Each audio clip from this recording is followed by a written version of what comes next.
Алдарыңызда Токиода өткен Олимпиада ойындарының жүлдегерлері, отандық спорттың жеңісті дәстүрін жалғастырып жүрген батырларымыз. Олар ел намысын халықаралық аренада абыроймен қорғап жүр.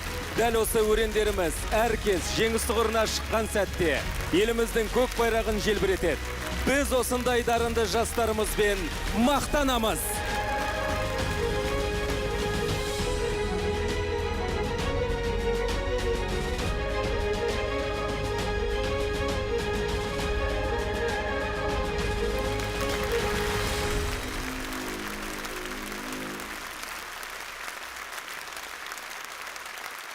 Қайырлы кеш, құрметті достар, армысыздар, ардақты ағайын. Баршаңыз осы бір керемет залда көріп отырғанымызға өте қуаныштымыз.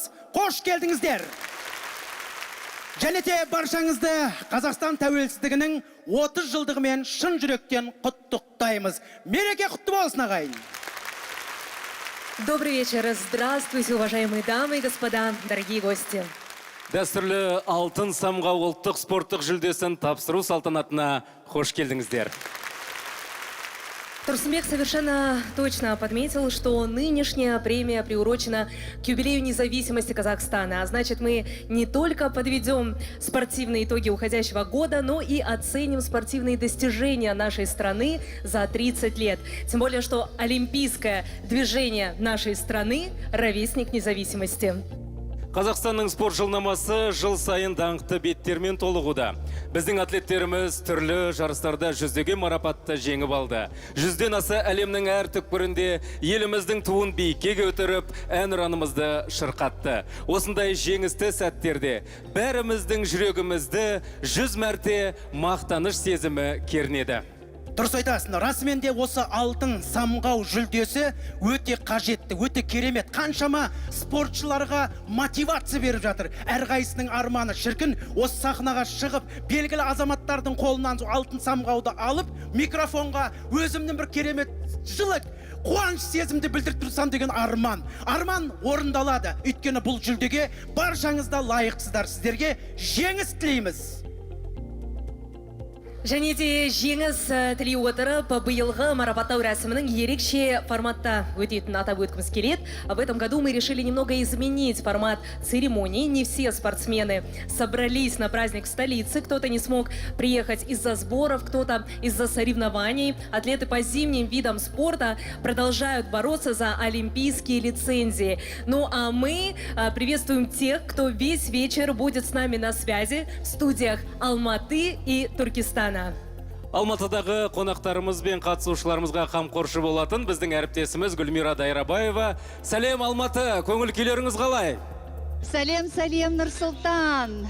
Біздің көңіл күйіміз бүгінгі мерекеге сай әрине керемет, ал командамыз болса ерекше тамаша. Шында да бүгінгі Алматы шаһарындағы керемет студияда біздің жиналған командамыз ерекше екендігін тағы да айта кетейін.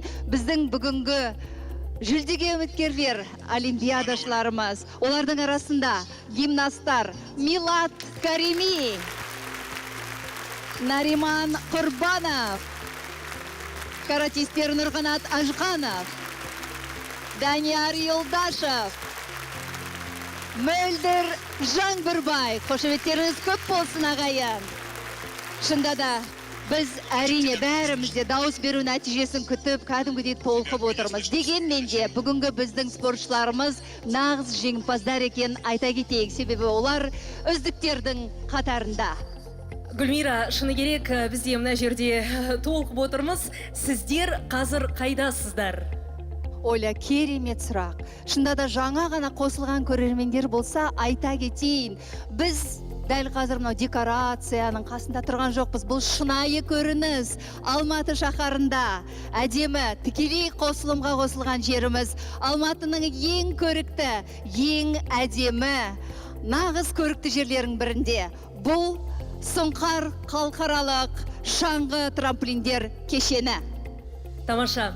Гульмира, мы желаем вам приятного вечера, ну и, конечно же, удачи всем номинантам. Ал енді бізбен байланыста Түркістан шаһары және жүргізуші Нұрсұлтан Құрман. Сәлем, Түркістан! Сәлем, Түркі әлемнің астанасы, Түркі әлемнің бесігі Нұрсұлтаннан, яғни Нұрсұлтандық біздің әріптестерге Түркістаннан жалынды сәлем. Өздеріңіз көріп отырғандарыңыздай, біз қазір Түркістандамыз. Түркістанның, өздеріңіз білесіздер, Түркістанның жаңғыруы тікелей елбасының бастамасымен болды. Бар жоғы 2,5 жылдың ішінде 400-ден астам нысан салынған болатын. Ал енді өздеріңіз мынаны көріп отырсыздар, бұл Түркістанда бір ай бұрын ғана пайдалануға берілген су жаңа Олимпик центр спорт ғимараты. Бәрекелді, тамаша. Түркістанға қол соғып қошемет көрсетпайық, ардақты ағайын. Нұрсұлтан, бүгін Түркістанда өтіп жатқан алтын самғау жүлдесіне кім келді? Қасындағы қонақтарыңды таныстыра кетсең. Жақсы, өздеріңіз жақсы білетіндей, мен шыны керек осы Олимпик центрге келіп қатты таңғалдым, өйткені бұл Олимпик центрде қазіргі таңда Олимпиадаға дайындалып жатқан көптеген командалық спорт түрлерінің өкілдері бар. Сондай-ақ жасөспірімдер мен жеткіншектер балалар дайындалып жатыр. Білесіздер, бұл жерде проспорт, спорттық медициналық орталығы ашылып отыр, теңдесі жоқ. Сондай-ақ заманауи бассейн бар, көптеген командалық спорт түрлері осы жерде дайындалып жатыр. Солардың біразы менің артымда тұр, өздеріңіз көріп отырғандар. Садақ ату шеберлері бар, сондай-ақ регбишілеріміз бар біздің. Және өздеріңіз көріп отырғандай, құрметті әріптестер, менің жанымда Түркістанның, Қазақстанның мақтанышы, жақында ғана Сербия астанасы Белградта өткен бокстан әлем чемпионатының жүлдегері Махмуд Сабырхан да бар. Бәрекелді, рахмет, Нұрсұлтан, рахмет. Біз тағы да сіздермен тікелей байланысқа шығатын боламыз. Жақсы, олай өтін болса, құрметті достар, баршаңызға жеңіс тілейміз. Олай болса, бірінші номинацияны бастаймыз. Тәуелсіздіктің алғашқы жылдарынан бастап президентіміз Нұрсұлтан Назарбаев спорт саласын дамытуды мемлекеттің маңызды міндеттерінің бірі деп белгіледі. Осының нәтижесінде елімізде неше түрлі спортпен айналысуға барлық жағдай жасалды. Сегодня в нашей стране активно работают и развиваются 36 национальных спортивных федераций по олимпийским видам спорта. И по традиции, который год подряд лучший из них удостаивается премии «Алтын самғау». Бәрекелді, сонымен олимпиадалық спорт түрлері бойынша үздік ұлттық федерация номинациясы. Жеңімпаздың есімін жариялау және марапатты тапсыру үшін Қазақстан Республикасы мәдениет және спорт министрі Ақтоты Райымқұлованы және де архитектор, мемлекеттік ел таңбамыздың авторы Жандарбек Мәлібековті шақырамыз. Қошеметтеріңіз.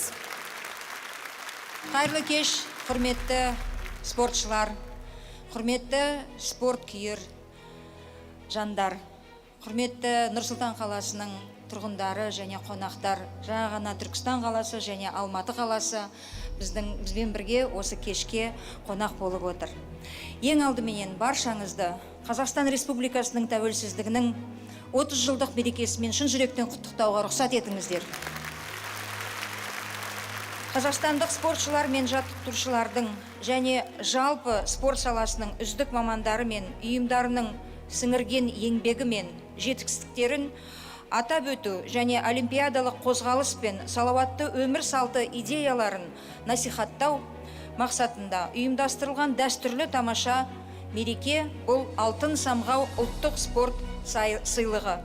Сол себепті осындай салтанатты спорттық іс-шараны жоғары деңгейде ұйымдастырған Қазақстан Республикасының ұлттық олимпиада комитетіне шын жүректен алғысымды білдіремін. Құрметті достар, ендігі осы номинацияның жеңімпаздарын марапаттауға рұқсат етіңіздер. Рахмет, Ақтоты Рахметоллақызы. Қанекей, енді кім үздік болды екен? Осының есімін анықтайтын кез келіп жетті. Олай болса, арнайы конвертті ашып жарияласаңыз. Олимпиадалық спорт түрлері бойынша үздік ұлттық спорттық федерация, лучшая федерация по олимпийским видам спорта, Казахстан теннис федерациясы.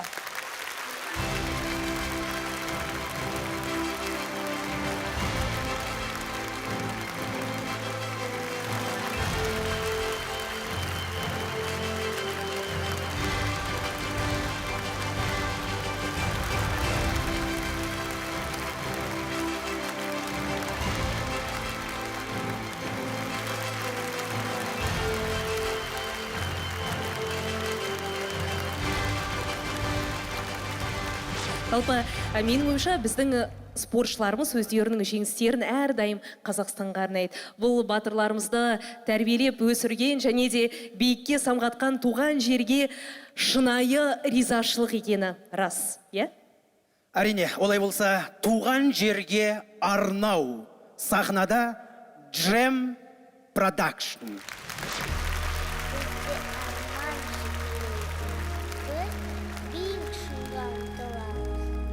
Спортшыларымыз секілді жеңімпаз болу біздің мақсат.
Аялаған ән қосым туған жер армысың саған мың алғысым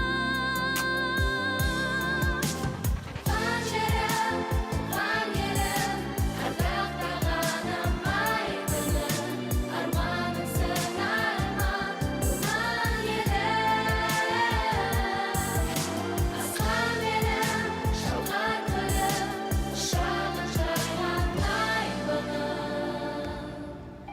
мәңгілікке бана өзің ғана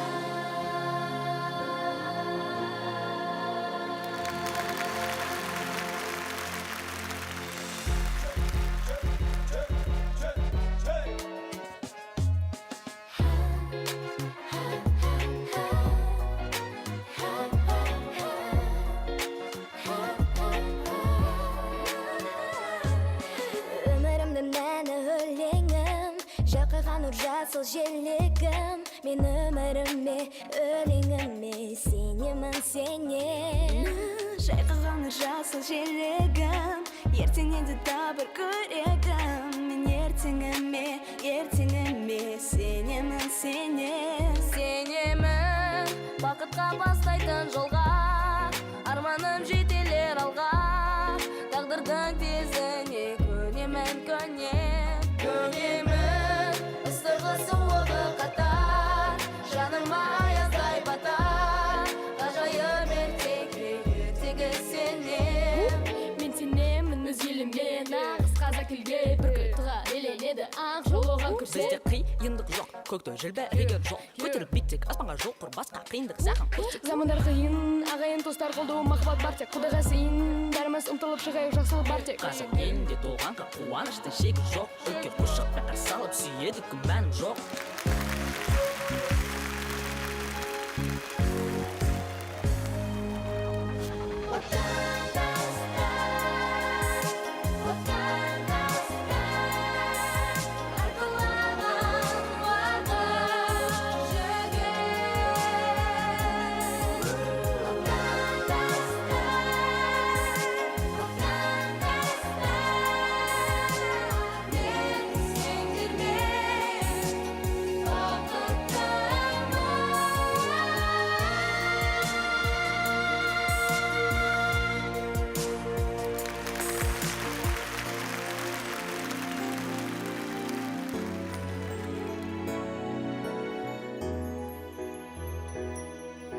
қазағым сенсің қазақ ол елім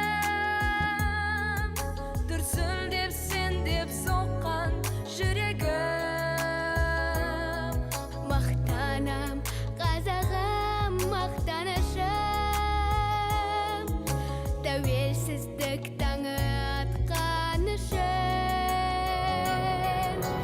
Қазақ жері бұл Қазақстан, жаса мәңгіге Қазақстан.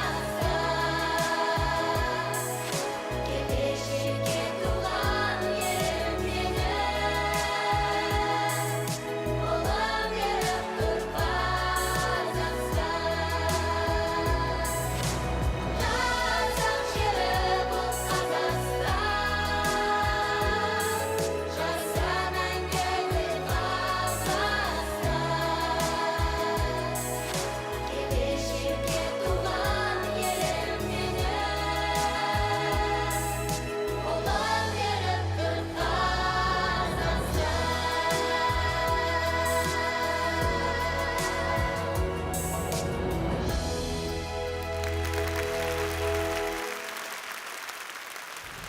За победой каждого спортсмена стоят не только годы тренировок и тренеры, но и целая команда из врачей, массажистов, инструкторов, психологов и диетологов. Это высококвалифицированные специалисты, у которых на сборах и соревнованиях тот же напряженный режим, что и у спортсменов. Дұрыс айтасың. Әсіресе осы залда отырған спорт дәрігерлеріне бір қошемет көрсетіп қойсақ, құрметті достар, биылғы жыл олар үшін екі есе қиын болды. Әдет басқа жылдарға қарағанда, өйткені елімізден барған спортшылар барлығы Токиоға жеткенде денсаулықтары мықты. Қайтадан елге оралғанда да барлығының денсаулықтары мықты, үйлеріне аман-есен жетті. Бұл біздің спорт дәрігерлерінің арқасы деп білеміз. Қошемет, достар! Қандай керемет еңбек. Қандай еңбек, Әрине, басқа мемлекеттерде біреулер ауырып қалды дейді. Жұқтырды, Ол барлығы тек қана біздің дәрігерлеріміздің арқасында, сондықтан да дәрігерлерімізге шексіз алғыс білдіреміз. И наша следующая номинация – лучший специалист комплексно-научной группы. Друзья, хочу обратить ваше внимание на то, что сегодня награды у нас вручают дуэты, в каждом из которых представитель спортивного мира и человек, который в своей сфере деятельности достиг выдающихся результатов. Олай болса сахнаға Казвак вакцинаның әзірлеуші, био қауіпсіздік проблемалары ғылыми зерттеу институтының бас директоры Күнсұлу Закария ханымды және тәуелсіздіктің құрдасы Токио Олимпиадасының жүлдегері Қамшыбек Қоңқабаевты қошеметпен ортаға шақырамыз. Айтпақшы, Қамшыбек кеше ғана Алматыда кәсіби рингте әдемі жеңіске жетті, құттықтап қояйық. Кеш жарық, құрметті отандастар, біздің Қазақстанымыздың ұлттық олимпиада комитетіне мың алғыс. Мені осыған шақырып, алтын самғау марапаттауға шақырғандарыңыз мен үшін үлкен мәртебе. Қазақстанның ғалымдары Казвак вакцинасын әлемдегі 6-шы болып, мемлекет болып шығарған негізгі мақсатымыз отандастарымыздың, азаматтарымыздың денсаулығын сақтау. Бұл үлкен дәрежеге біздер мемлекет басшысының қолдауымен, біздің үкіметіміздің көмегімен ғана жеттік. Денсаулықтарыңыз мықты болсын, тәуелсіздігіміз тұғырлы болсын. Тілегіңізге көп рахмет, Қамшыбек мырза. Ассалаумағалейкум, бүгінгі кешке қатысушылар, баршаларыңызды бірінші кезекте тәуелсіздігіміздің 30 жылдығымен шын жүректен құттықтаймын. Еліміз аман, жұртымыз тыныш, тәуелсіздігіміз тұғырлы болсын. Бүгінгі марапаттап жатқан мамандар, үздік маман деп атырық. Біздің жеңіске жетуімізге әуелі Алла, бапкерлеріміз бар, одан бөлек ғылыми топ, мамандарға барша спортшылардың атынан алғыс айтқым келеді. Рахмет. Көп рахмет. Спорт медицинасы бойынша үздік маман, лучший специалист комплексной научной группы Азамат Нұрматов.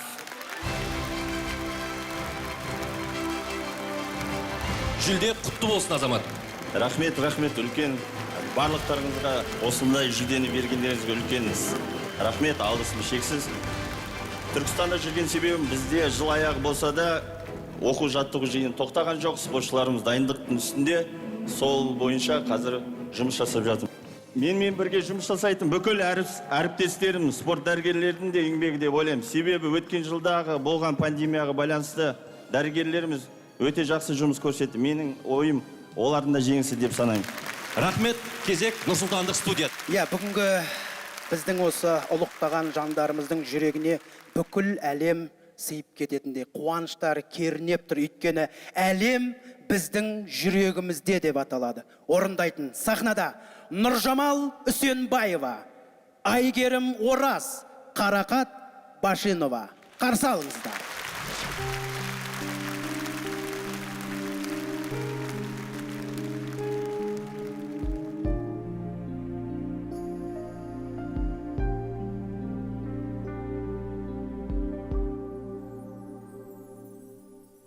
Адам ғалам аспан шуағын шашқан, адам ғалам аспан әлемі.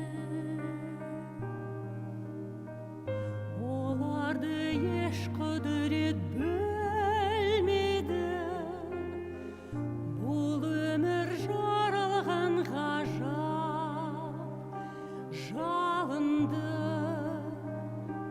Жұмбақты, сымбатты, әдемі. Адам ғалам аспан шуағын шашқан, адам ғалам аспан бірлікте. Әртүрлі сөйлесек те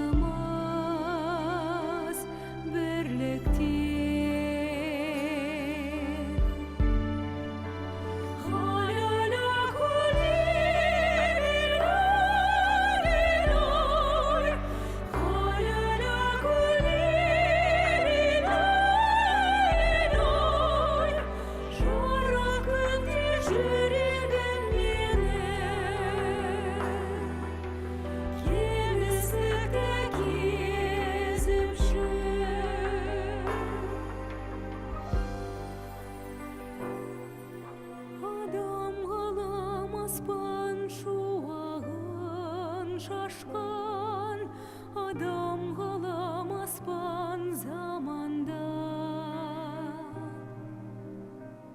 Бәрінде билеп төстеп бағаңдар, кеңістік көктегі тәңір. Жүрегім жұмыр жер, ғаламшар.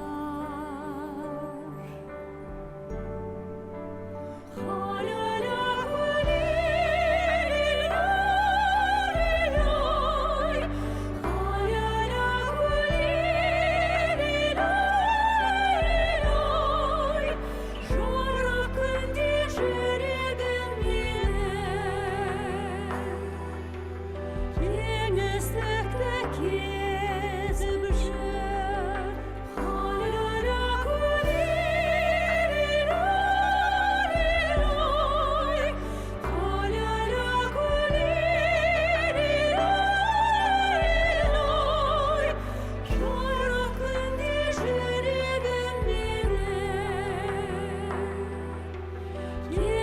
'Cause the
Для массового привлечения казахстанцев к физической культуре и спорту по инициативе Тимура Кулебаева было построено 5 физкультурно-оздоровительных комплексов «Тарлан». Они были сооружены в городах, которые больше всего нуждались в таких спортивных сооружениях. И прежде всего они построены для детей и молодежи. И мы уверены, что именно там сейчас занимаются наши будущие олимпийские чемпионы. Ең алғашқы Тарлан кешені Түркістанда, бокстан Олимпиада чемпионы Бекзат Саттархановтың отанында салынды. Мұнда барлығы соңғы заманауи жабдықтармен жабдықталған. Екінші Тарлан Семей қаласында бой көтерді. Спорттық жекпе-жек және күш қолданылатын спорт түрлерімен қатар, мұнда көркем гимнастика секциясы, жалпы физикалық даярлық залы бар. Онда тілек білдіруші адамдардың барлығы, оның ішінде мүмкіндігі шектеулі жандар да шұғылданады. Үшінші кешен Қызылордада ашылған болатын. Ол небәрі 14 айдың ішінде салынды. Қазір спорт сүйер жас қызылордалықтар қатары көбейіп, балалар спорт секциясына жазылу үшін кезекке тұратын болды. Жамбыл облысындағы Шу қаласы да заманауи кешенде еленген бақыттылар қатарында. Облыстық спорт басқармасы мен мемлекеттік жекеменшік әріптестік бағдарламасы бойынша мұнда 350 бала жаттығу жасайды. Алматы облысы Үшарал қаласындағы Тарлан осы өңірдегі ең көрікті орынның бірі. Бұл кешенде тегін 5 секциядан бөлек келушілерге ұсынылатын таңдау көп. Казахстанның спорты жасасын. Ну а у нас на очереди номинация с очень мощной энергетикой уже в самом названии «Прорыв года». Оның үміткерлері спорттық мансабында зор серпіліс жасаған, ерекше биіктерді бағындырған, сонысымен де жанкүйерлердің жіті назарын аударған жандар. Жыл жаңалығы номинациясы. Әмір Закиров, брейкданс, 2021 жылы Францияда өткен әлем чемпионатының қола жүлдегері. Милад Карими, спорттық гимнастика, 2020 жылғы Токио олимпиадасының 5-ші орын иегері. Махмуд Сабырхан, бокс, әлем чемпионатының күміс жүлдегері.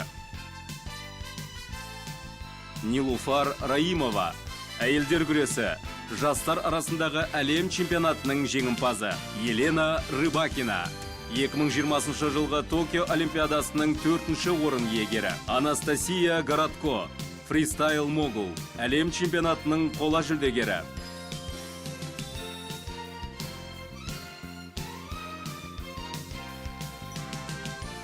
Нұрқанат Әжіқанов, каратеден әлем чемпионатының қола жүлдегері. Марапатты тапсыру үшін біз жүзуден олимпиада чемпионы Дмитрий Баландинді және де белгілі бапкер Қазақстан спортының ардагері Цхай Юрий Андреевичті шақырамыз. Қошеметтеріңіз. Добрый вечер, дорогие друзья. Во-первых, сегодня хотелось бы поблагодарить всех номинантов, всех спортсменов за их выдающиеся результаты, выдающиеся достижения в этом году. И, безусловно, каждый из них сегодня достоин этой награды. Но, к сожалению, победитель сегодня может быть только один, и очень скоро мы узнаем, кто это будет. Победителем в номинации «Прорыв года» становится Нурканат Жасыканов, карате. Және де қазір Тарек Абдессалем, ұлттық құраманың консультанты, осы сыйлықты алмақ. Ал бізбен Алматы қазір байланысқа шығып отыр. Гүлмира, сізде сөз кезегі беріледі. Нұрғанат, есіміңізде қандай мағына жатыр? Нұрлы қанатыңыз құтты болсын. Ең алдымен осылай еліміздің үздік спортшыларымен бір тізімде тұрып жеңіске жету мен үшін үлкен абырой. Және де осындай байқаулар спортшыларды одан сайын шабыттандыра түседі деп ойлаймын. Бізді ұмытпай, еңбегімізді бағалап отырған ұлттық олимпиадалық комитетіне рахмет. Және де маған дауыс берген барлық жанкүйерлерге алғысым зор. Біз де өз кезегімізде жанкүйерлерді жеңіспен қуанта беруге тырысамыз. Рахмет Гүлмира, рахмет Нұрқанат. Біз Нұрқанатты жеңіспен тағы бір мәрте шын жүректен құттықтаймыз. Ұзағынан болсын. За минувшие 30 лет спортсмены молодого независимого государства завоевали 80 олимпийских наград. К этим победам причастны все, кто воспитывал атлетов, кто создавал им условия, болел за них на трибунах и у телеэкранов. Словом, это были командные победы всей страны. Все мы одна страна, одна команда. Team KZ, біз біргеміз. Олай болса, біздің келесі номинациямыз. Жылдың үздік командасы. Жылдың үздік командасы номинациясы. Гандболдан Қазақстан әйелдер ұлттық құрама командасы. Азия чемпионатының қола жүлдегерлері. Алтай волейбол клубы. Әйелдер клубтары арасында волейболдан Азия чемпионатының жеңімпаздары. Футзалдан Қазақстан ұлттық құрама командасы. Қазақстан футзал тарихында тұңғыш рет әлем чемпионатының үздік төрттік. Олай болса, құрметті достар, ардақты ағайын, жылдың үздік команда номинациясы бойынша мен ортаға марапаттау үшін ұлттық олимпиадалық комитетінің жазғы спорт түрлері бойынша вице-президенті, Қазақстан футбол федерациясының президенті, Ару қала, әсем қала астанамыздың, әрине қазіргі Нұр-Сұлтан қаласының алғашқы әкімі Әділбек Жақсыбеков мырзаны және грек-рим күресінің палуаны, тәуелсіз Қазақстанның тұңғыш жазғы олимпиада ойындарының чемпионы Юрий Мельниченко мырза. Добрый вечер, уважаемые коллеги. Поздравляю вас и всех казахстанцев с 30-летием независимости страны. Настал момент определить победителей в следующей номинации.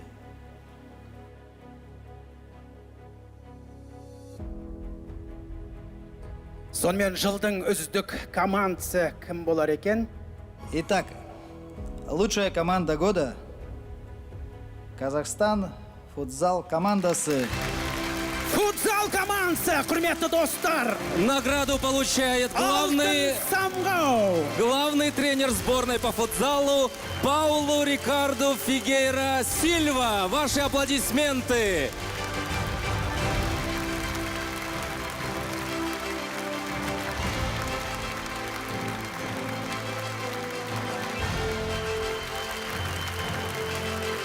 Паулу Рикарду Фигейра Сильва. Кака, қошеметтеріңіз. Бір сөзбен кака, қандай керемет. Сөйтсем, 4 ат екен, ұзақ. Кака деп қоя салған. Мен де сол Тұрсынбек Қабат демей, тоқа деп қоя саламау деймін атымды. Сөз өзіңізге, слово вам. Спасибо большое. Ассаламу алейкум. Для нас большая гордость, для футзала, быть здесь и получить эту награду. Большое спасибо Казахстанской Федерации футбола, Кайрат, наш клуб, да, что дало нам возможность завоевать такая награда. Но самое главное, я думаю, что наша победа могла объединить народы вокруг футзала, вокруг своей гордости. Да. Это, я думаю, что самое главное, и мы надеемся, что и других команд тоже, казахстанские команды, могут и так же делать, и мы можем продолжать.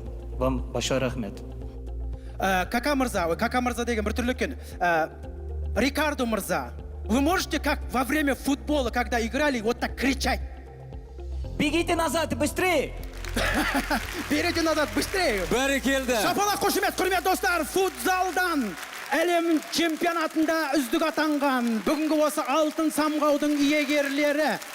Қошемет! Олай болса, бүгінгі осы герой спорта приветствует Джордан Аракелян және Мади Сыздықов. Қарсы алыңыздар. Әннің аты Hope and Fervent Hero.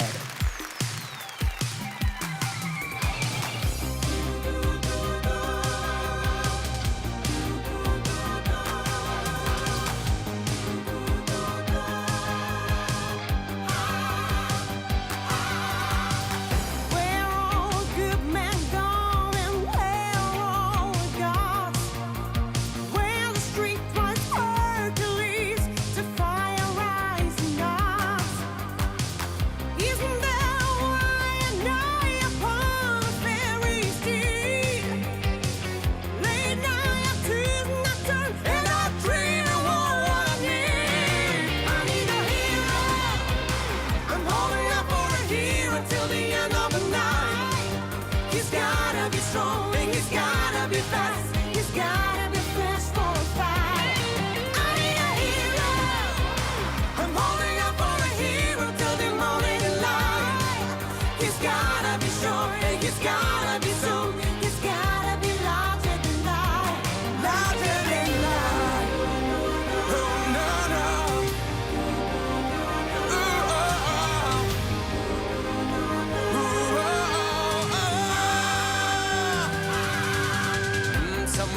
to midnight in my wildest fantasy.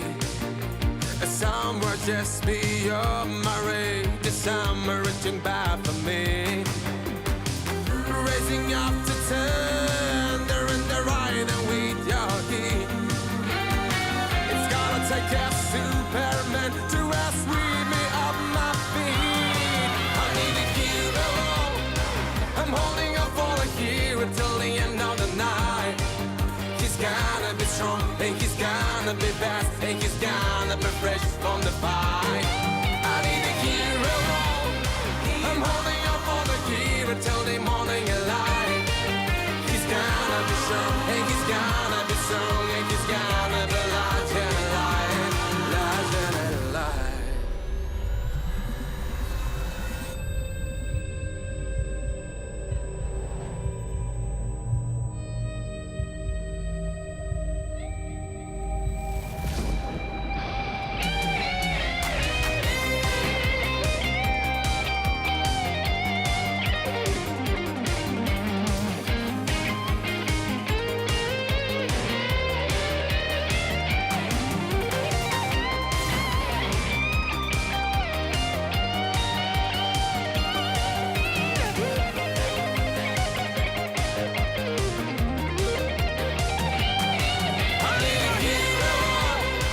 I'm holding up for a hero till the end of the night. He's gonna be strong and he's gonna be fast and he's gonna be fresh from the fight. I need a hero. I'm holding up for a hero till the morning light. He's gonna be strong and he's gonna be strong and he's gonna be large and alive. I need a hero. I'm holding up for a hero till the end of the night. He's gonna be strong and he's gonna be fast and he's gonna be fresh from the fight. I need a hero. I'm holding up for a hero till the morning light. He's gonna be strong and he's gonna be strong and he's gonna be large and alive, large and alive.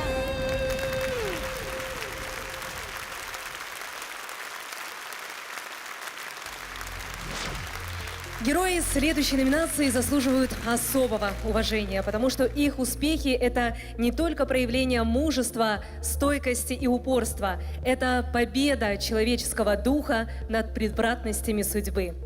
Паралимпиадалық спорт түрлері бойынша үздік спортшы номинациясы.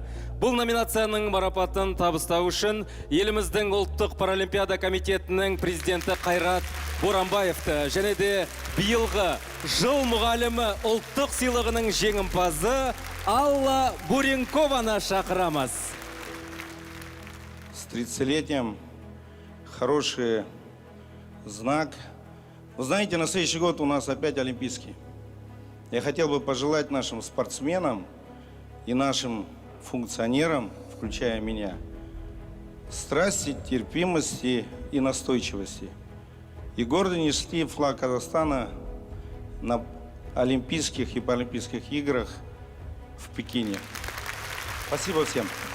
Көп рахмет. Давайте посмотрим, кто у нас сегодня герой.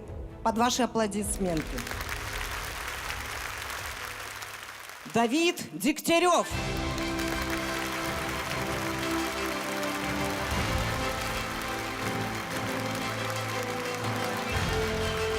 Мы от всей души поздравляем Давида.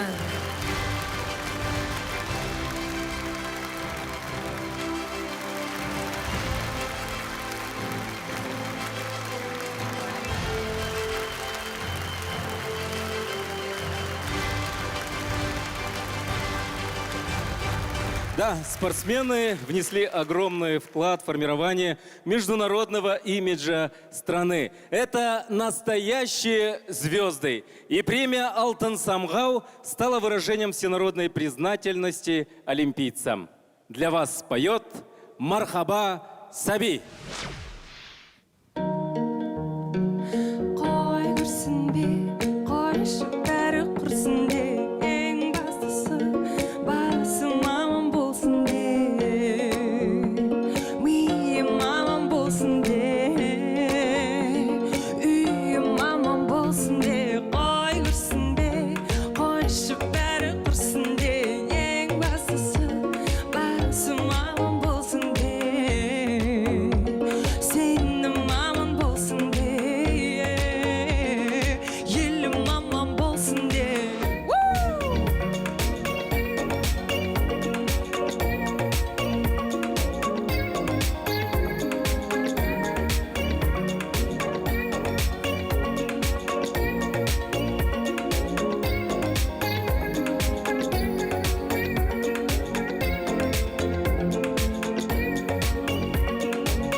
жағалмай жүргендерге айналаған, жағалмай жүргендерге, оңалмай жүргендерге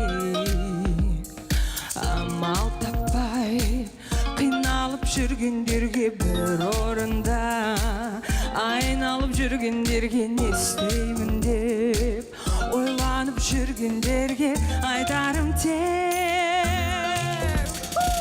қой күрсінбе, қойшы бәрі құрсын де, ең бастысы басым аман болсын де, миым аман болсын де, үйім аман болсын де, қой күрсінбе, қойшы бәрі құрсын де, ең бастысы басым аман болсын де, сенім аман болсын де, елім аман болсын де.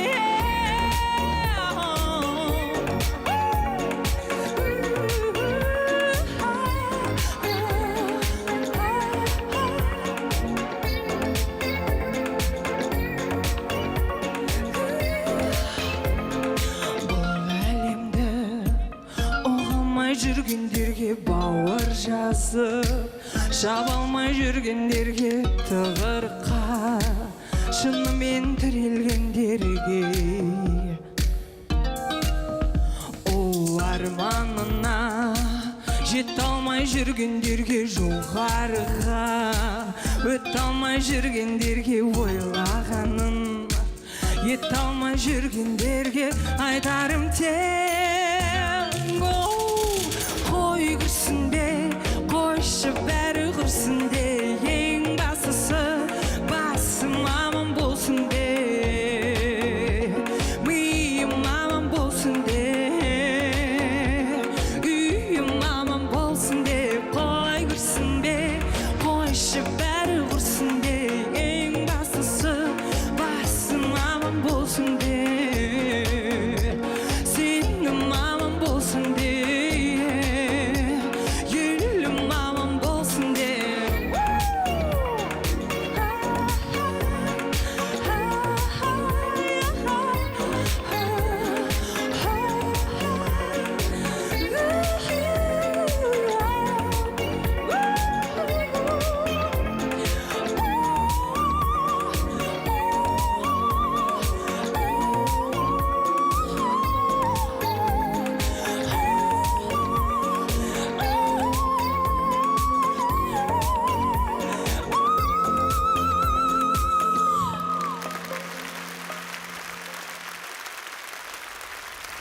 Оля, жаңа сіздер енді жақсы айтып жатсыздар. Жалпы нағыз спортшы, профессиональный спортшы қарапайым болады. Жаңа фойеде жүрген кезде мен залда отырған спортшылармен фотоға түстім ғой. Соны қатты қуантырған сияқтысың. Қастарына барғанда сондай қарапайым бар ғой.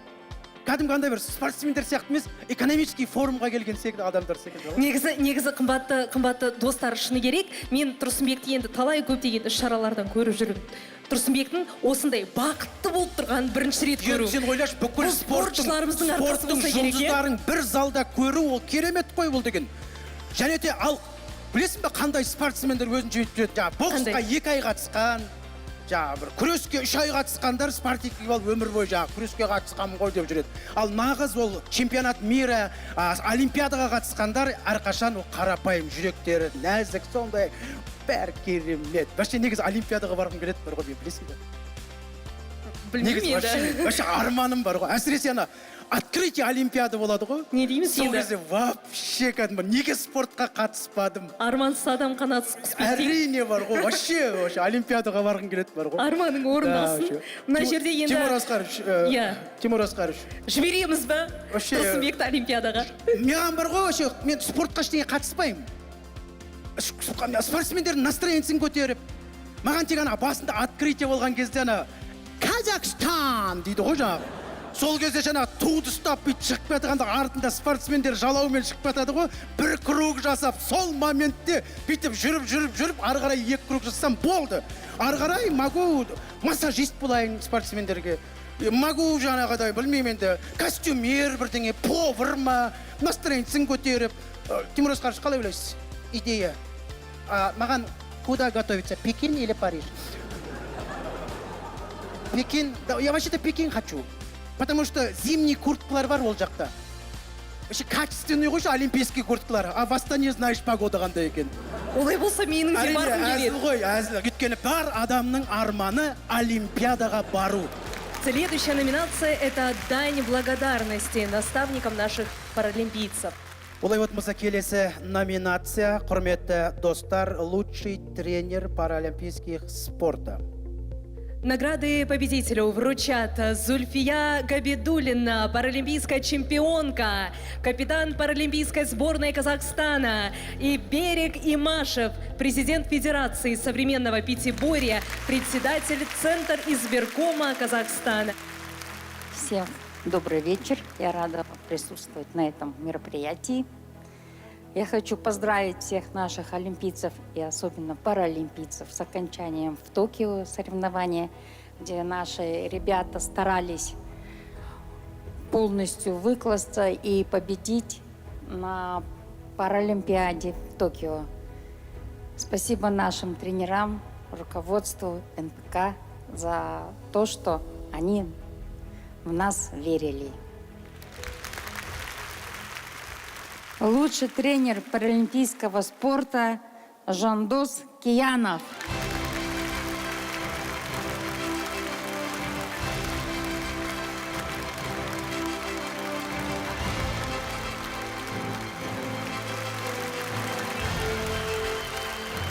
Мы от всей души поздравляем вас с заслуженной наградой.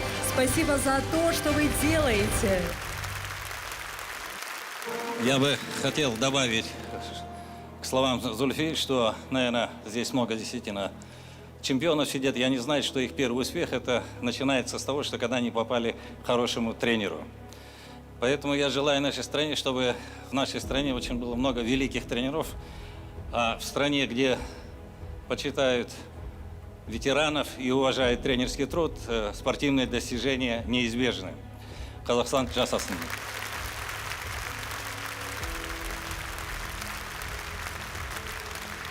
Ассалаумағалейкум баршаңызға. Баршаңызды тәуелсіздігіміздің 30 жылдық мерейтойымен құттықтаймын. Тәуелсіздігіміз тұғырлы, мәңгілік болсын. Және бұл жеңіс тек қана менің жеңісім емес, біздің үлкен команданың жеңісі. Барша жаттықтырушыларды құттықтаймын. Рахмет баршаңызға. У древних греков спорт и искусство были неразделимы. На нашей сцене они тоже объединяются в прекрасный творческий тандем. Вас приветствуют звезда эстрады Сакен Майгазиев и двукратный олимпийский призер, чемпион мира по дзюдо Ельдос Сметов.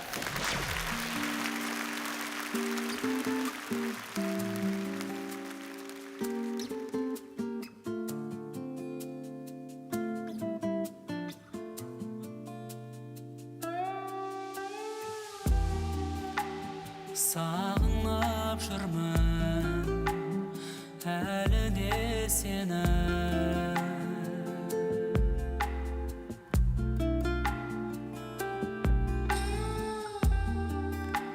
Сағыну өмір заңы деседі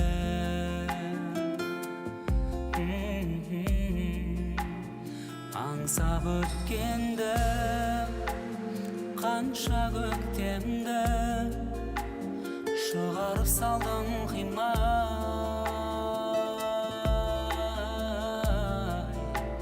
жанымды қинай тағдырыма кеттің сен сыймай неге жүрек бір сәт тынбайды неге мазалайды бұл қайғы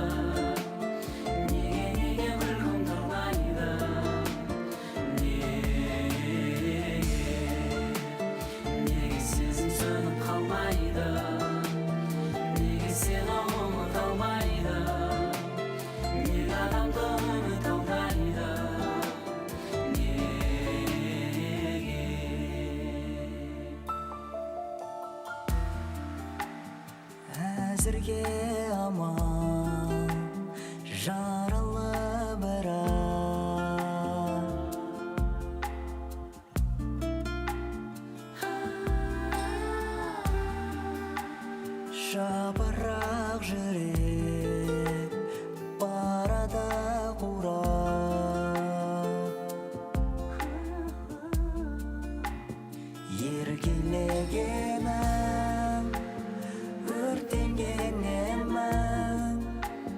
бәрі де бүгін арман.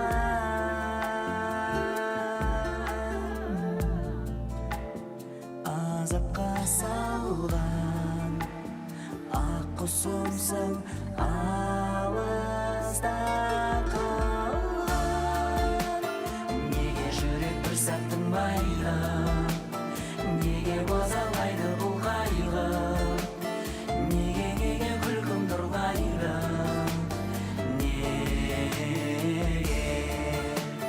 неге сезім сөніп қалмайды, неге сені ұмыта алмайды, неге адамды үміт алдайды,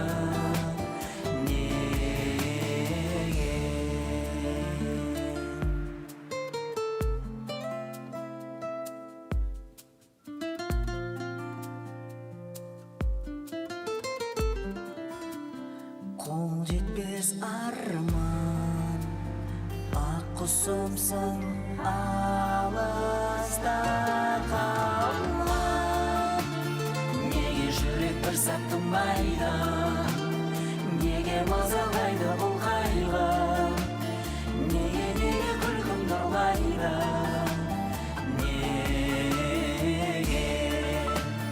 неге сезім сөніп қалмайды, неге сені ұмыта алмайды, неге адамды үміт алдайды, неге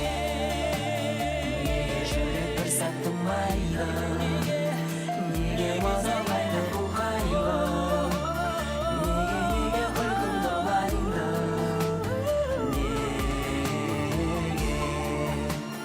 неге сезім сөніп қалмайды, неге сені ұмыта алмайды, неге адамды үміт алдайды, неге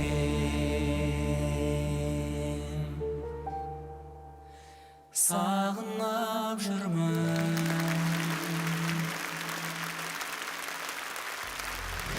Тренер – это чуткий наставник, который окружает спортсмена отеческой заботой, вдохновляет и мотивирует его на успех. Қысқы спорт түрлері бойынша үздік бапкер номинациясы. Қысқы спорт түрлері бойынша үздік жаттықтырушы номинациясы. Дмитрий Бабенко, конькимен жүгіруден Қазақстан ұлттық құрама командасының бас бапкері. Мәдіғали Қарсыбеков, шорт-тректен Қазақстан ұлттық құрама командасының бас бапкері. Елена Круглыхина, фристайл могулдан Қазақстан ұлттық құрамасының бас бапкері. Почетной миссии вручить Кубок Алтын Самғау удостоились вице-президент НОК, президент Федерации настольного тенниса Данияр Абулгазин, а также известный спортивный комментатор. И, я бы сказала, казахстанский голос Олимпиад. Он комментировал 9 Олимпийских игр, Сергей Райлян. Добрый вечер. Я хотел пару слов буквально сказать. Я хотел поздравить всех наших участников с успешным выступлением на Олимпиаде в Токио 2020. Они примеры для нашего будущего поколения, для детей. Спасибо. Спасибо вам большое.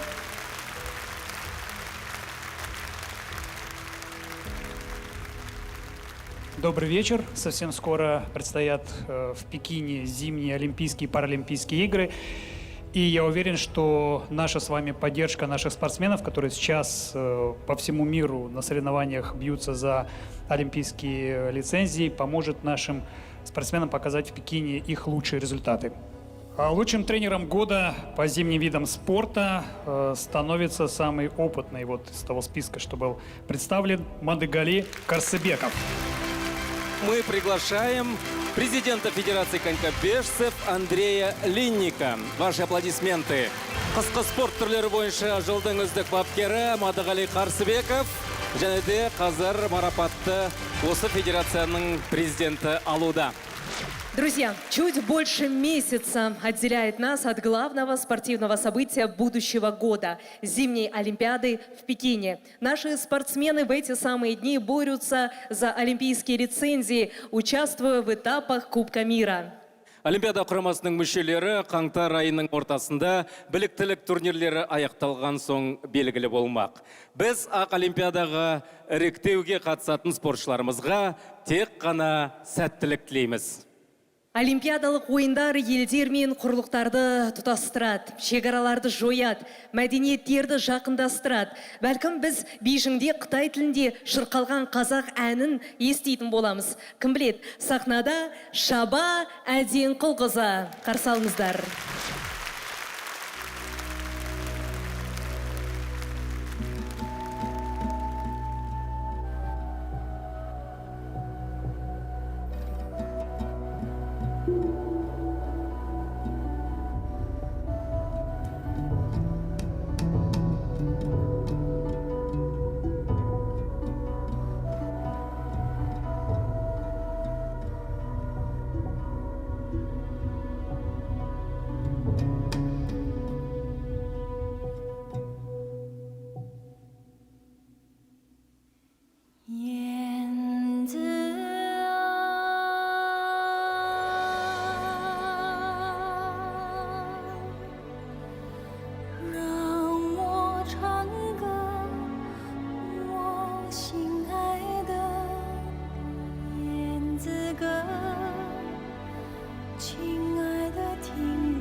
Ну что ж, друзья, мы продолжаем, и у нас на очереди следующая номинация «Лучший тренер по летним видам спорта». Внимание на экран.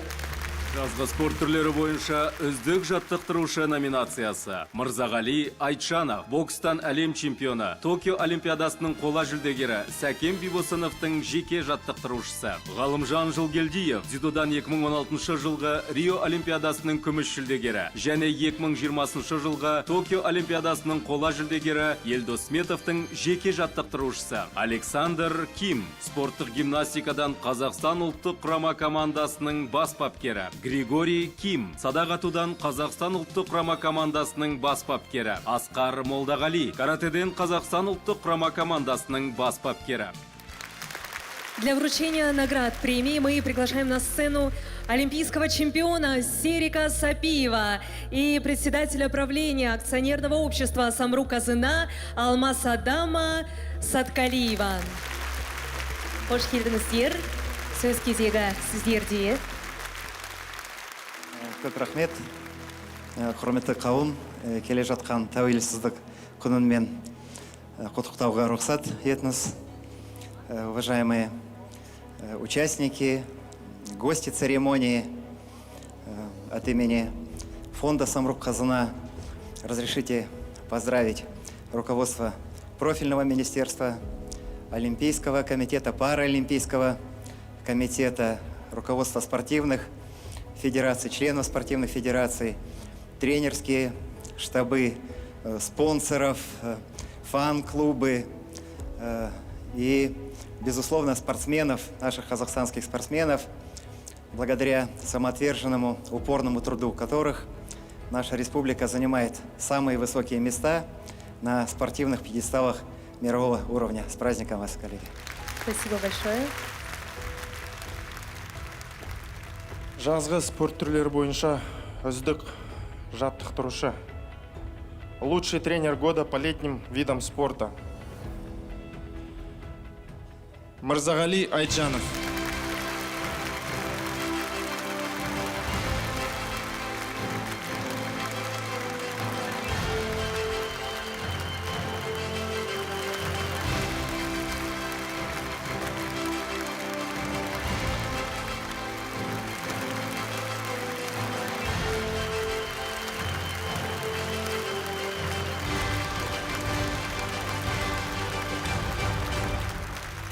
Құрметті қауым, бірінші кезекте тәуелсіздігіміздің 30 жылдық мерекесімен құттықтағым келеді.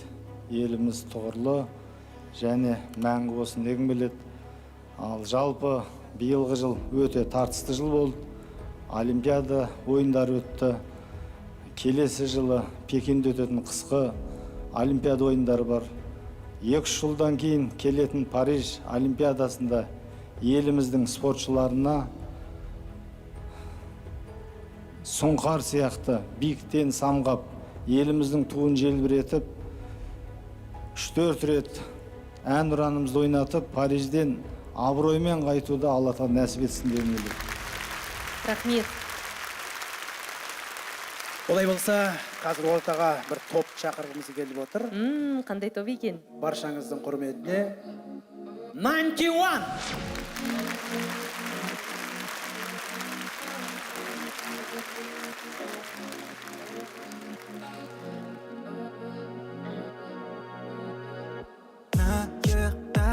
Бар қанаттар, бәтерлер.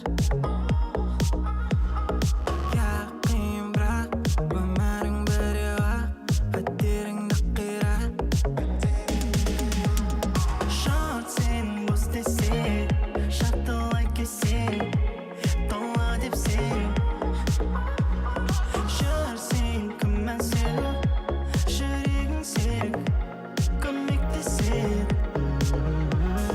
Наяқта бар қанаттар, бәтерлер. Қарғыс ба, әлде бұлтарың ба, өзіңе ғой сұрақ. Шексіздікті биле, биле, сол сәтті ұстап биле. Шексіздікті биле, биле, сол сәтті ұстап биле. Сәтті ұстап биле, сол сәтті ұстап биле, сол сәтті ұстап биле. Сәтті ұстап биле, сол сәтті ұстап биле, сол сәтті ұстап биле. Күнде мұнда жүріс мұңғо, бірақ былай болмайды мұңғо. Тағдыр күтіп алады туғо, мен десең мұнда бала қуған. Мұңғо, асық қыз қандай қуған. Зуғо, тілі шуғо, әлі трубо, әлім қуғо, сон зуғо. Қиын бұл жол, бірақ өзіңдікі білем, төзім бітті. Тек берілдім деуші болма, сөзіңнің өзі үкім. Жеңіліс, тым жеңіліс, біз кем емес, кім теңіміз. Тербегенде бесік маған грув берілген, енді әлемінде месін естіп демімізді. Тек берді, басты бер. Шексіздікті биле, биле, сол сәтті ұстап биле. Шексіздікті биле, биле, сол сәтті ұстап биле. Сәтті ұстап биле, сол сәтті ұстап биле, сол сәтті ұстап биле. Сәтті ұстап биле, сол сәтті ұстап биле, сол сәтті ұстап биле.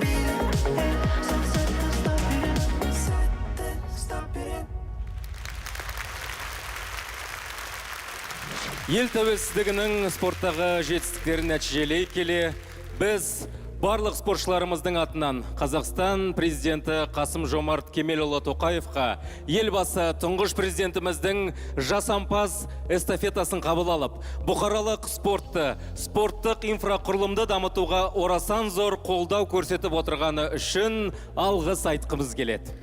Действительно, за годы независимости в нашей стране были построены десятки спорткомплексов, в которых проходят республиканские и международные соревнования. Вот лишь некоторые из них. Ледово-спортивный комплекс «Алматы-Арена», самая крупная спортплощадка южной столицы, принимала соревнования в рамках Всемирной универсиады. Комплекс включает 2 ледовые площадки, 2 бассейна, 10 спортзалов. Олимпийский центр «Акбулак» расположен под Алматы в живописной зоне Заилийского Алатау на высоте около 1500 метров над уровнем моря. Это, пожалуй, самый известный тренировочный центр для олимпийских сборных. И за последние годы он не только улучшил свою инфраструктуру, но и расширил возможности для других видов спорта. Для удобства спортсменов здесь же расположен современный центр спортивной медицины, реабилитации и подготовки «Проспорт». Год назад глава государства Касым-Жомарт Кемелевич Токаев открыл в Караганде центр настольного тенниса «Сары-Арка». Это первый специализированный спортивный комплекс для настольного тенниса в нашей стране, который соответствует всем мировым стандартам и готов к проведению международных турниров самого высокого уровня. Кстати, скоро такие центры появятся и в других городах страны. Легкоатлетический центр Ольга Рыпакова в Усть-Каменогорске представляет собой современное сооружение с легкоатлетической ареной для соревнований по легкой атлетике в помещениях. Имеет международный сертификат и соответствует всем международным требованиям. Огромную роль в развитии массового спорта в Жамбылской области играет спорткомплекс «Тарас-Арена». Это современное здание с 12 залами для общефизической и атлетической подготовки, занятий спортивно-бальными танцами, плаванием и боксом. Рассчитан как для действующих спортсменов, так и будущих чемпионов. На международной лыжной базе «Бурабай» в Щучинске работает уникальный комплекс лыжных трамплинов. Высота башни трамплинов 82 метра. Трамплины оборудованы современной системой ветрозащиты, позволяющей проводить соревнования в сложной ветровой обстановке. Комплекс является одним из немногих сооружений такого типа в мире. В нашей столице за 30 лет построено множество спортивных объектов. Один из самых грандиозных — велотрек «Сары-Арка», напоминающий шлем велогонщика. Под его куполом помимо самого велотрека располагаются волейбольные, баскетбольные, футбольные площадки, бассейны и фитнес-центры. Во время Азиады его признали одним из самых лучших и оригинальных спорткомплексов в мире. В феврале прошлого года в столице был открыт современный теннисный комплекс, отвечающий всем требованиям мирового стандарта. В торжественном открытии теннисного центра «Даулет» участвовали звезды мирового тенниса Рафаэль Надаль и Новак Джокович. У центра 8 суперсовременных крытых, 5 открытых летних кортов. Во дворце единоборств «Жикпежек» могут проходить международные соревнования по видам единоборств, а также по командно-игровым видам спорта. При строительстве комплекса были применены последние инновационные решения. Например, акустические панели установлены таким образом, чтобы поглощать звуковые волны, тем самым убирая эффект эхо. Еще одна гордость столицы — Ледовый дворец «Барыс-Арена». Домашняя арена столичного хоккейного клуба «Барыс». Основная ледовая арена способна за короткое время трансформироваться в баскетбольную, волейбольную или мини-футбольную площадку, разместить боксерский ринг или арену для единоборств. Дворец имеет олимпийский плавательный и прыжковый бассейн. Спортивный комплекс принимает игры континентальной хоккейной лиги. Проводил чемпионат мира по хоккею первого дивизиона, а также на самом высоком уровне провел лицензионный чемпионат мира по видам борьбы и другие международные турниры. Один из любимых спортивных комплексов столицы, который призван служить не только будущим олимпийцам, но и стать центром развития массового спорта. Во время проведения азиатских игр на льду дворца было установлено 9 континентальных рекордов. Алау не только завоевал статус казахстанской кузницы рекордов, но и занял 6-е место из 640 возможных в мировом рейтинге конькобежных стадионов. Біздің жастарымыз үшін спортпен айналысуға барлық жағдай жасалған. Және де спорт қозғалысын еліміздің бүкіл аймақтары қолдап отырса, нұр үстіне нұр емес пе? От работы региональных управлений спорта во многом зависит будущее тех мальчишек и девчонок, которые приходят сейчас в спортзалы. Чемпионы рождаются в детских, юношеских клубах и секциях. Құрметті ханымдар мен мырзалар, үздік спорттық аймақ номинациясы жеңімпазын марапаттау үшін сахна төріне Қазақстан Республикасы премьер-министрінің орынбасары Ералы Тоғжановты және жеңіл атлетикадан олимпиада чемпионы Ольга Шишигинаны шақырамыз. Қадірлі спорт жанкүйерлері, қадірлі ағайын, жаңа өздеріңіз көргендей елбасы Нұрсұлтан Әбішұлының бастауымен 30 жылдың ішінде тәуелсіз Қазақстанның мыңдаған стадиондар, мыңдаған залдар, мыңдаған объектілер салынды. Сөз жоқ, бүгінгі үлкен жеңістің бәрі, жетістіктің бәрі сол жазылған жағдайға тікелей байланысты ғой деп ойлаймыз. Еліміздің намысын қорғап, рухын асқақтатып жүрген бүкіл спортсмендердің бәріне рахмет айтуға рұқсат етіңіздер. Амандықта болайық. Рахмет. Ну, сейчас мы узнаем победителя в этой номинации.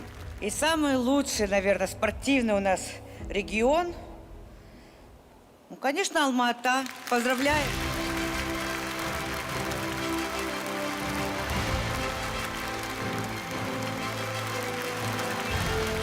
Алматы қаласы 2021 жылдың үздік спорттық аймағы. Ну, а следующий номер посвящается нашей прекрасной спортивной половине, которая нисколько не уступает парням по силе духа и воле к победе. Но сегодня королевы спорта стали королевами нашего бала.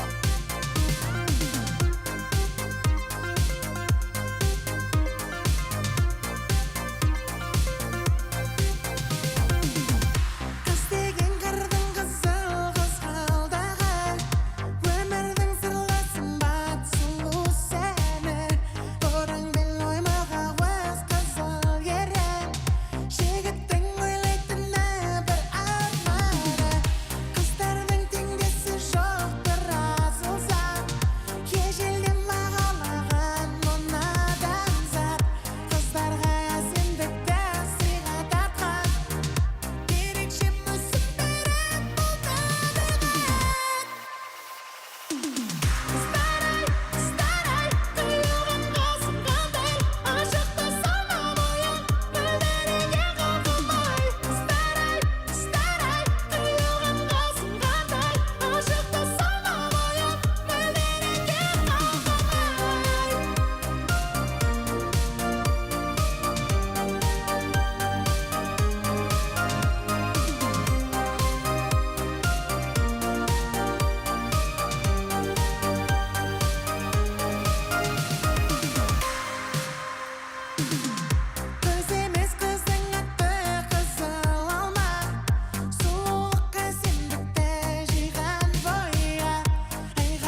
Қошеметтеріңіз, құрметті достар, Әміре, әнші және Қазақстан спортының сұлу қыздары. Қошеметтеп қойсаңыздар.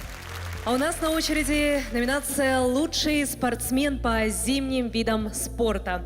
И здесь нас ждет одно из главных новшеств премии этого года. Если прежде звание лучшего мы определяли среди мужчин и женщин, то теперь по решению Олимпийского комитета и среди мужчин, и среди женщин будут свои победители. Жақсы олай болса, экранға назар аударайық. Басқа спорт түрлері бойынша үздік спортшы номинациясы. Надежда Морозова, конькимен жүгіру спорты, әлем кубогы кезеңінің қола жүлдегері. Әділ Ғали Ахметов, шорт-трек, әлем кубогы кезеңінің күміс жүлдегері. Денис Никиша, шорт-трек, әлем кубогы кезеңінің қола жүлдегері. Юлия Галышева, фристайл могул, әлем чемпионатының күміс жүлдегері. Әлем кубогы кезеңінің жеңімпазы.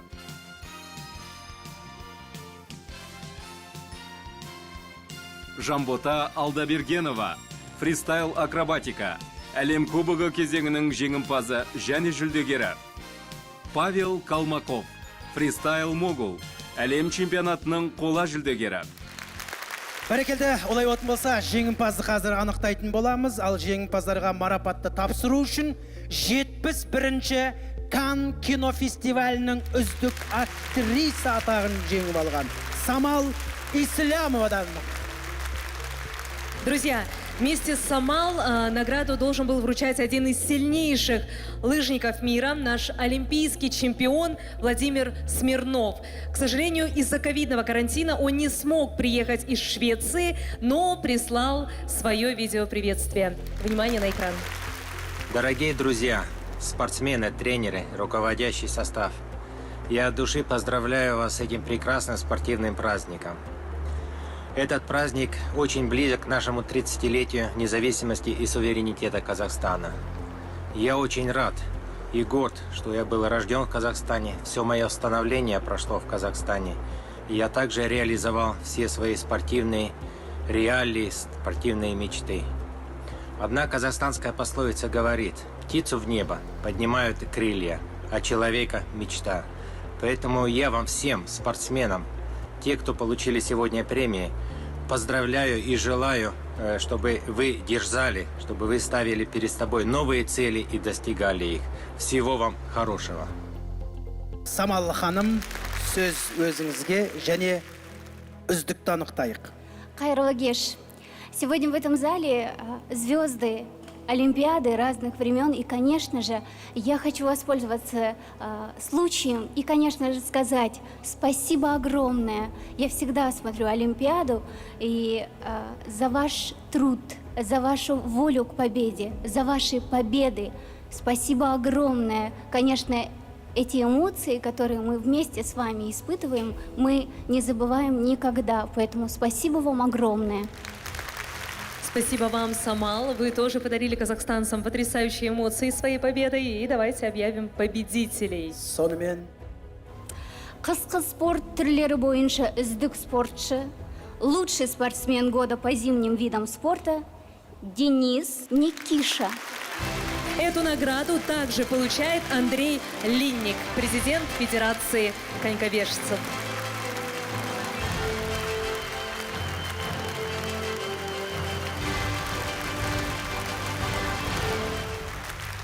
Мы наградили мужчину-спортсмена, теперь пришло время наградить женщину-спортсмена, спортсменку. Қысқы спорт түрлері бойынша үздік спортшы, лучшая спортсменка по зимним видам спорта Юлия Галышева. Передайте Юле награду. Мы просим президента Национальной лыжной ассоциации Диаса Сулейменова.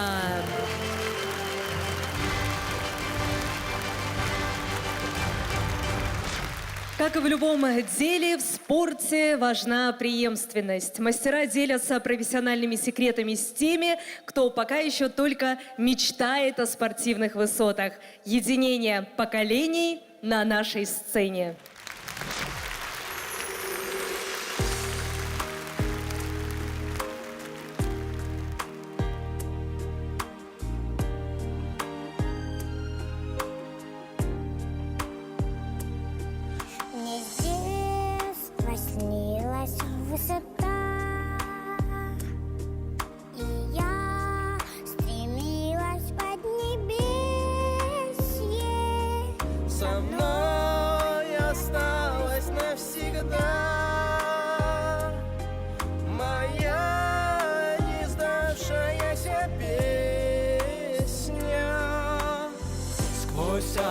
облака тревог, блеснет зари улыбка. Еще один рывок, еще одна попытка. Еще один рывок, еще одна попытка. Еще один рывок, еще одна попытка. Блеснет зари улыбка, и свет ее высок. Пока вершина не взята, не смей до страха опускаться. Она коварна высота, она не любит покоряться. Сквозь облака тревог блеснет зари улыбка. Еще один рывок, еще одна попытка. Еще один рывок, еще одна попытка. Еще один рывок, еще одна попытка. Блеснет зари улыбка, и свет ее высок.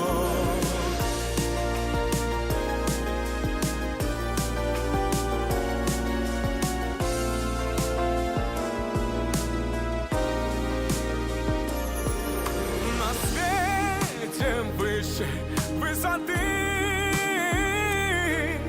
одна любовь, любовь земная. Во имя веры и мечты мы в небо гордое взлетаем. Нам с детства снится небосвод, и звезд серебряные чаши. Я вижу свет иных высот и слышу голос твой летящий.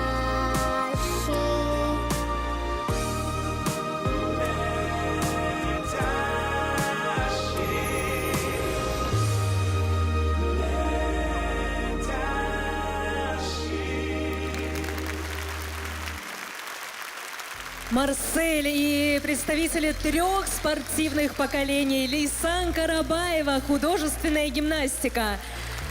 Пирамат Алиев, батутная гимнастика. И Сергей Котенко, наш олимпийский чемпион по водному поло. У каждой эпохи есть герои, чьи имена вписаны золотыми буквами в летопись страны. Их победы вдохновляют, их свершения становятся достоянием народа. Биылғы жылы Қазақстан спортының мақтанышы марапаты, қазақ спортының аңызы, Қазақстанның еңбек ері, Олимпиада чемпионы, еңбегі сіңген жаттықтырушы Жақсылық Әмірәліұлы Үшкемпіровке беріледі. Өкінішке қарай, ол кісі енді арамызда жоқ. Около 20 лет он возглавлял спортклуб «Жақсылық», воспитал множество успешных спортсменов, был включен в зал славы Международной Федерации греко-римской и вольной борьбы. О том, какой это был человек, можно судить по истории, которая случилась перед Московской Олимпиадой 80-го года. Сборной команды СССР по классической борьбе задали вопрос: с кем бы вы полетели в космос?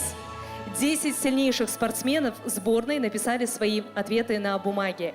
И на 9 листках первой стояла фамилия одного и того же человека – Жақсылық Үшкемпірова. Марапатты тапсыру үшін сахнаға Қазақстан Республикасының премьер-министрі, Ұлттық Олимпиада комитетінің қысқы спорт түрлері бойынша вице-президенті Асқар Ұзақбайұлы Мамин мырзаны, және де атақты гимнастшы, Қазақстан көркем гимнастика бойынша құрамасының бас жаттықтырушысы, Қазақстан көркем гимнастика федерациясының президенті Әлия Юсупова шақырылады. Құрметті салтанатты жиынға қатысушылар, біріншіден сіздерді тәуелсіздік 30 жылдығымен шын жүректен құттықтаймын. Осы жылдар бойынша Қазақстан спортшылар көп жеңіске жетті. Біздің оларға алғысымыз шексіз. Әрине, Жақсыбек Қошкемпировтың есімі біздің Қазақстан тарихында, спорт тарихында алтын әріппен жазылған болатын. Ол кісі Қазақстан дамуына үлкен үлес қосқан болатын. Конечно, Жақсылық Ушкемпиров — это история. И для меня большая честь, что я была знакома с великим спортсменом. Спасибо всем большое. Получить награду приехал сын легендарного спортсмена Жандос Ушкемпиров.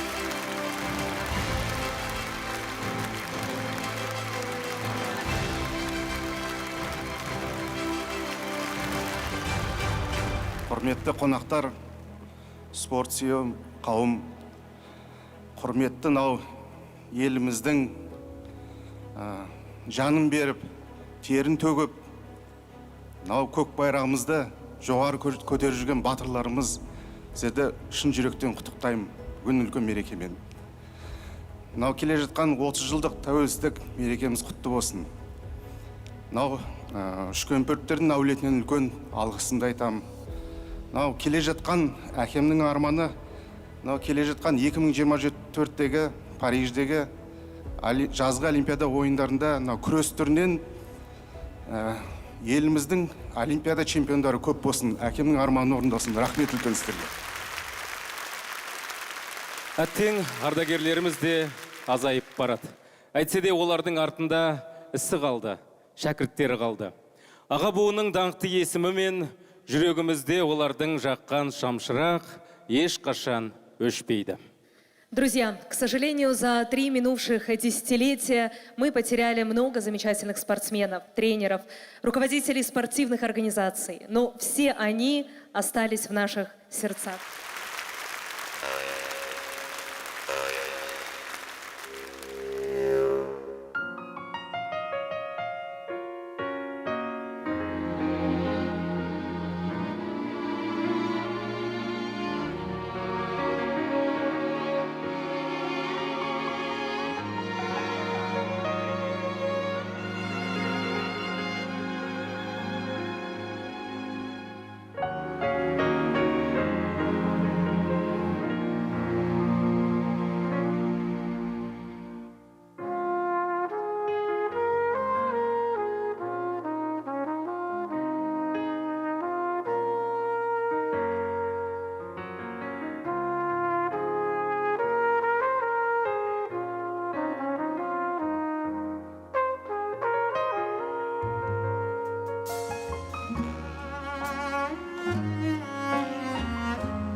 Друзья, ну а сейчас мы узнаем результаты голосования в номинации «Лучший спортсмен и спортсменка по летним видам спорта».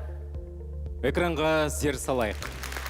Жазғы спорт түрлері бойынша үздік спортшы номинациясы Сәкен Бибосынов, бокс, әлем чемпионы, Токио Олимпиадасының қола жүлдегері. Елдос Сметов, дзюдо, Токио Олимпиадасының қола жүлдегері. Игорь Сон, ауыр атлетика, Токио Олимпиадасының қола жүлдегері. Зүлфия Чиншанло, ауыр атлетика, Токио Олимпиадасының қола жүлдегері. Қамшыбек Қоңқабаев, бокс, Токио Олимпиадасының қола жүлдегері. Нұрислам Санаев, еркін күрес, Токио Олимпиадасының қола жүлдегері. Дархан Асаділов, карате, Токио Олимпиадасының қола жүлдегері. София Бирульцева, карате, Токио Олимпиадасының қола жүлдегері. Теміртас Жүсіпов, бокс, әлем чемпионы. Жамиля Бақбергенова, әйелдер күресі, әлем чемпионатының күміс жүлдегері. Бұл номинацияның марапатын Ұлттық Олимпиадалық комитетінің президенті Тимур Құлыбаев және Олимпиада ойындарының жеңімпазы әрі жүлдегері Ольга Рыпакова табыстайды. Қошеметтеріңіз. Жазғы спорт түрлері бойынша үздік спортшы номинациясы. Добрый вечер. Лучшим спортсменом года по летним видам спорта признан Сакен Бибосынов. Лучший спортсмен по летним видам спорта Сакен Бибосынов. Бокс. Құтты болсын.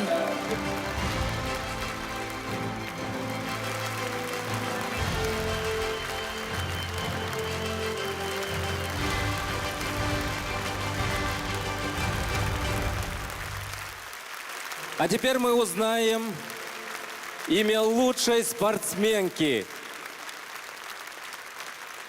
Кім болды екен? Тағатыстана күтудеміз.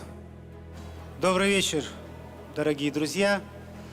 Наше сегодняшнее мероприятие проходит в преддверии Дня юбилея независимости нашей страны. Я всех вас поздравляю с наступающим праздником.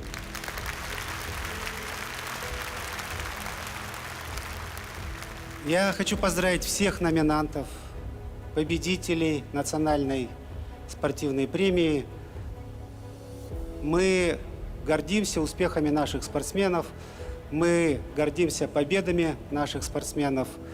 В честь побед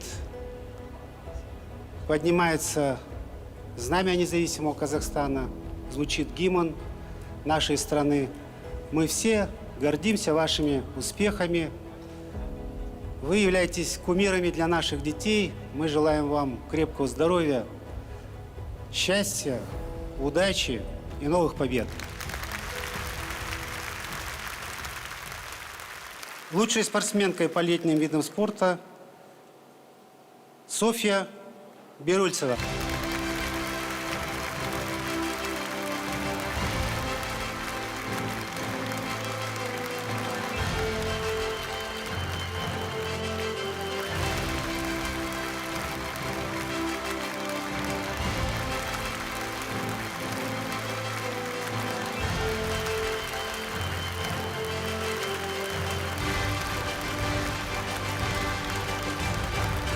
Спортшыларымыз Қазақстанның халықаралық беделін қалыптастыруға орасан зор үлес қосты. Сондықтан да бүгінгі ұлттық сыйлық бүкіл халқымыздың олимпиадашыларға деген шексіз ризашылығының белгісі. Құрметті жеңімпаздар, қазақ жері ежелден рухты батырларымен әйгілі. Батыр бабаларымыздың бүгінгі ұрпағы біз сіздермен мақтанамыз. Ұлы дәстүр үзілмесін. Сахнада Жанар Дұғалова. Біздің жігіттер, жігіттер, жігіттер, міне жігіттер, керемет жігіттер. Мына біздің жігіттер, жігіттер, жігіттер, арландай, тарландай біздің жігіттер. Міне, міне, міне, міне, міне, міне, міне, міне, міне, біздің жігіттер, жігіттер, жігіттер.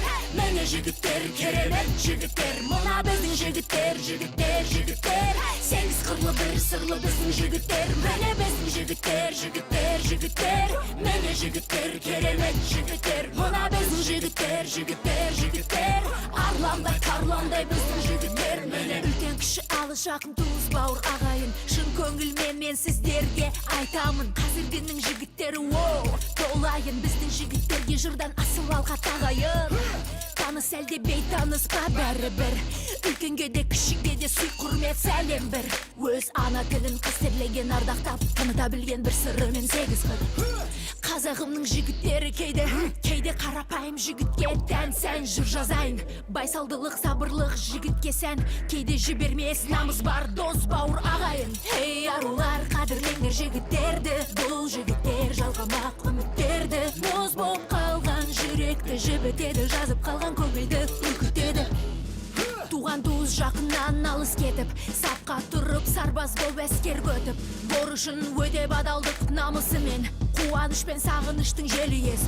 Сабыр сақтап зұлымдыққа мойымай, жармаса да жау жағаға жазымай. Отан үшін жаны құрбан жігіттер, жау алдында қабырғасы майыспай. Міне біздің жігіттер, жігіттер, жігіттер. Міне жігіттер, керемет жігіттер. Мына біздің жігіттер, жігіттер, жігіттер. Сегіз қырлы бір сырлы біздің жігіттер. Міне біздің жігіттер, жігіттер, жігіттер. Міне жігіттер, керемет жігіттер. Мына біздің жігіттер, жігіттер, жігіттер. Арландай, тарландай біздің жігіттер. Міне, міне, міне, міне, міне, міне, міне, міне, міне, міне, міне, міне, міне, міне, міне.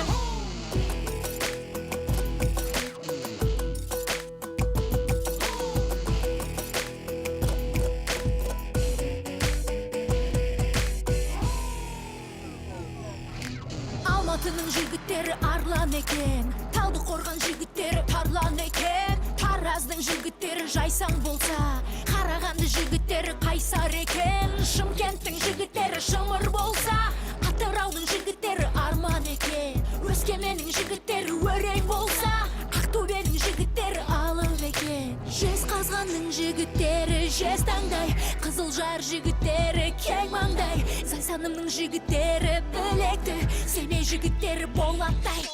Қызылорда жігіттері қыран болса, Оралымның жігіттері пырақ екен.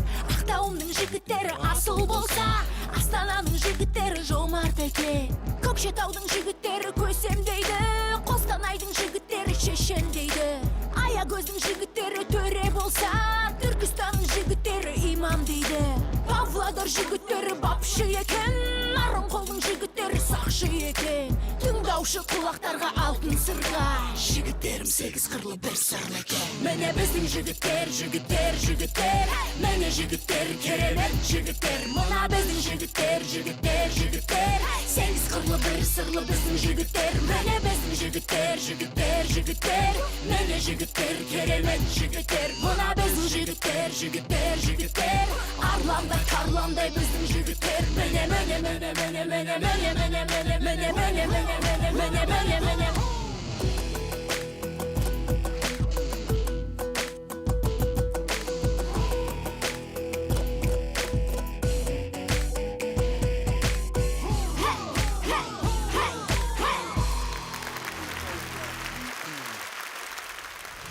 Ну что ж, вот мы и раздали награды национальной спортивной премии года. Давайте еще раз поздравим с праздником всех наших спортсменов. Я барлық спортшыларымызға жаңа табыс, жаңа жарқын жеңістер тілейміз. Ал жеңіске жету үшін сіздерге бүкіл Қазақстан қолдау әрқашан көрсетеді. Әрине біздің ұлттық олимпиада комитеті жасасын, Қазақстан жасасын. Один из главных слоганов нашей олимпийской команды звучит так: «Одна страна, одна команда». Именно эта философия отражает дух всей многонациональной и дружной республики, стремительность ее развития и мощь, которую с каждым днем набирает Казахстан.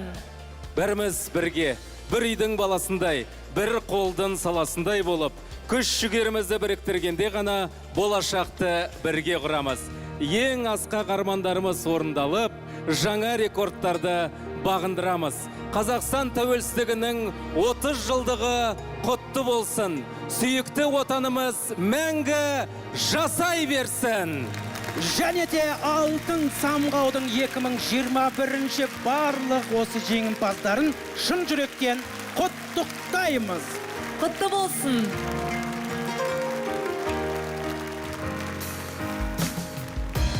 Намысты бермей, жеңіске ұмтылған ол қызы, еліне қуа сыйлайды сөзсіз. Бірге жұмылып, арманға жетеміз ұжымдай, ұмтылып әрқашан біз біргеміз.